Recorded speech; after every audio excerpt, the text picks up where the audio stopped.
Hello friends, welcome to Right Clicks with Saravana.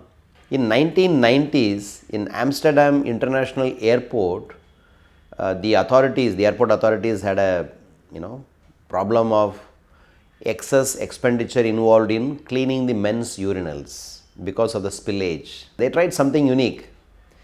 What they did, they pasted a sticker of a fly in the urinal. So the men had something to aim at. That reduced the spillage significantly. To this extent, the cost on cleaning, repeated cleaning, decreased so much, they could save almost 80% of the cost. Similarly, in London, the tax authorities, when they were sending notices to the tax defaulters, asking them to pay at a particular date, they tried a unique model.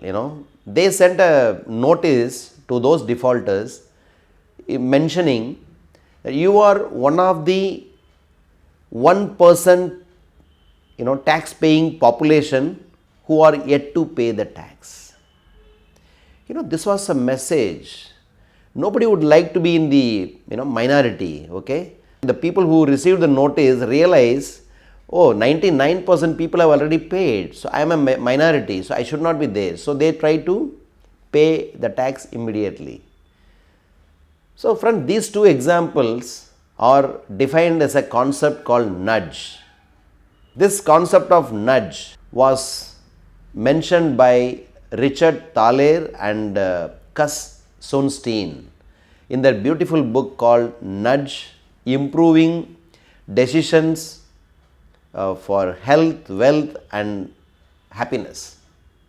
It's a beautiful book in which he has explained nudge as a wonderful concept which works primarily on exploiting the cognitive bias and the heuristics of the human behavior whenever they take decisions or coming to judgments.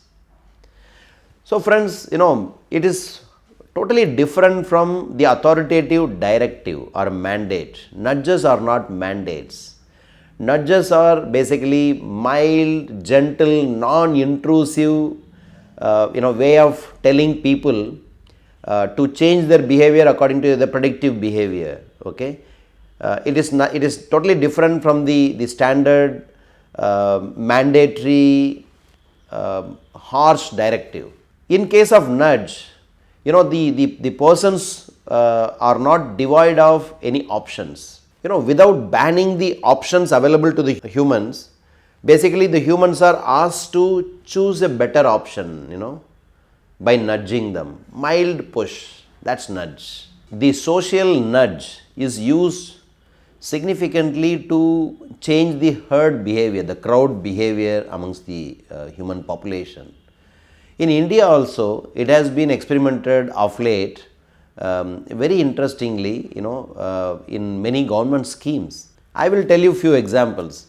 One is the Swachh Bharat mission, in which earlier the government used to help in constructing toilets. That's it. But now, apart from constructing toilets, efforts are being taken to change the behavior of the people. How? By telling them the advantages of using the toilet, right? And also the disadvantages or the health hazards involved in open defecation. So in this way, people are asked to change their behavior, right? Nudged. And the second example is, give it up in the LPG subsidy. Government did not mandate or government did not ban any section of population from using the LPG subsidy. Instead, they went for a strategy, where they exhorted the people to give it up voluntarily. Okay, when many people have started giving it up voluntarily, then they highlighted it. So many people have already given it up, why don't you also give it up? So this has motivated a lot of people to give it up. And government kept on highlighting these figures so that many people wanted to be in that particular section of voluntarily giving it up. So this is a nudge. Government did not mandate, government did not force anyone, but by nudging, by mild push, government could bring in this change in behavior. So this has been very beautifully explained in the Economic Survey report of 1819.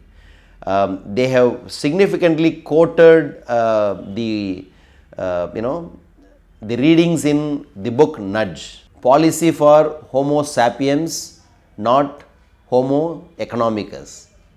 So Homo economicus is considered as an ideal person, ideal human being who is always expected to take rational, logical, optimal decision. But that is not the case. All of us suffer from some kind of behavioral bias, and that is being used in this concept of nudge. So friends, not only in India, in fact in abroad, many countries are significantly using this in their policy designing and implementation. For example, Obama, he went for starting nudge units. Same is the case in many countries. They have started nudge units, which will help in designing the policy in such a way where the behavioral changes are required amongst the human population. So friends, the takeaways, we need to realize that nudge is a very significant element in day-to-day life, which can be used in altering the human's behavior and in decision making. And we need to understand the potent of this mild, non-intrusive nudge. So we can actually leverage this nudge to improve wealth, health and happiness in a very significant way. So that's all in this session, friends. I'm sure you must have liked this session on nudge. If so, you can subscribe to this channel. Until I see you next week, bye-bye.